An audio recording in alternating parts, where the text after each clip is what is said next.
안녕하세요, 부토피아입니다. 새로운 정부가 들어서면서 대선 공약으로 내세웠던 정책들이 하나둘씩 발표되고 있습니다.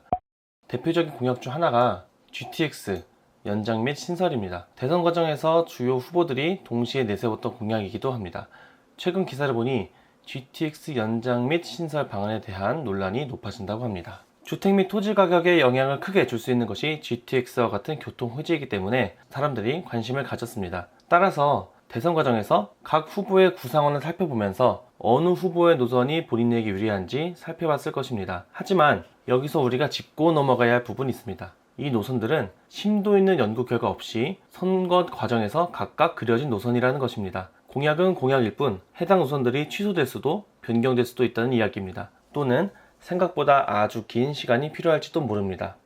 사례를 살펴보겠습니다. 이 노선은 신분당선 호미실 연장 노선입니다. 광교 중앙역에서부터 수원 월드컵 경기장, 조원동, 화서역을 거쳐 호미실로 연결됩니다. 이 노선에 대하여 2021년 12월 29일에 기본 계획이 고시되었습니다. 기본 계획에 따르면 사업기간이 2022년부터 2028년까지입니다. 국토부에서는 내년까지 기본 및 실시 설계를 완료하고 시공사를 선정하겠다고 합니다. 그리고 2024년 정도에 착공해서 2028년에는 개통을 할 것으로 보입니다. 최근에 신분당선 연장 사업을 보면 속도 있게 진행되는 것처럼 보입니다. 하지만 신분당선은 과연 언제부터 추진되던 사업이었을까요?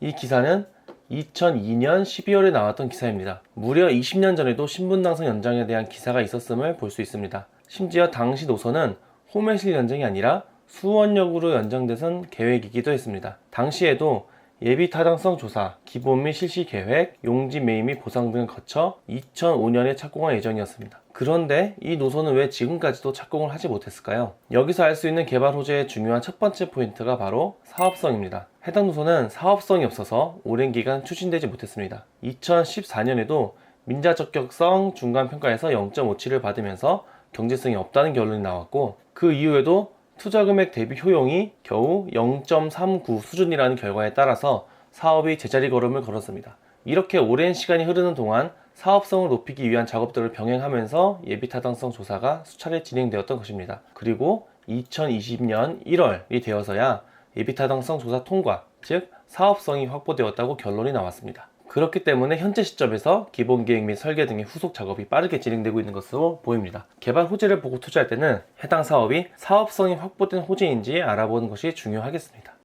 다른 사례도 살펴보겠습니다. 영종 항만 대형 개발 사업이 줄줄이 무산 위기에 있다라는 기사입니다. 기사 내용을 보면 인천항 중고차 수출 단지인 스마트 오토밸리 조성 사업의 우선 협상 대상자로 선정되었던 한국 중고차 수출 서비스 컨소시엄과 협상을 끊었다고 나옵니다. 해당 컨소시엄에서는 최초 제안서 제출 시기보다 현재 여건이 좋지 않아 사업기간을 연장해달라는 요청이 있었다고 합니다. 해당 컨소시엄은 GA건설, IICM, 주성CN에어, 올로케이션 등 4개 업체가 참여했다고 하는데, 컨소시엄 내부의 의견 충돌로 인해 사업 추진이 실패했다고 나옵니다. 사업 능력이 아주 큰 회사들로 보이지도 않고 사업 추진 업체들의 역량이 부족했을 것이라고 추정됩니다. 마지막으로 속사지구 도시개발구역 사례입니다. 진주시 속사마을에 아파트를 공급하는 사업인데, 특이하게도 사업 시행자가 자진취하했다고 나옵니다. 그 이유를 살펴보면 사업지구 주변 주민들의 마찰 등으로 사업 추진에 어려움을 겪어왔다고 나오는데요. 해당 구역이 방송에도 나온 바 있어서 확인해보니 주민들에게 사업 추진 동의서를 받는 과정에서도 문제가 있었던 것으로 보입니다.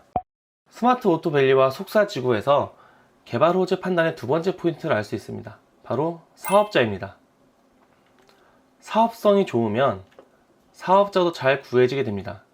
반대로 사업자가 있다고 해서 꼭 해당 사업이 추진되지도 않습니다. 사업을 잘 추진할 수 있는 사업자가 있어야 합니다. 그리고 해당 사업자가 어떻게 선정되었는지, 사업 능력이 얼마나 있는지 생각해 봐야 합니다. 그래야 개발 호재를 잘못 보고 판단해서 무덤까지 가져가는 일이 없지 않을까 싶습니다. 도움이 되셨다면 구독, 좋아요 부탁드립니다.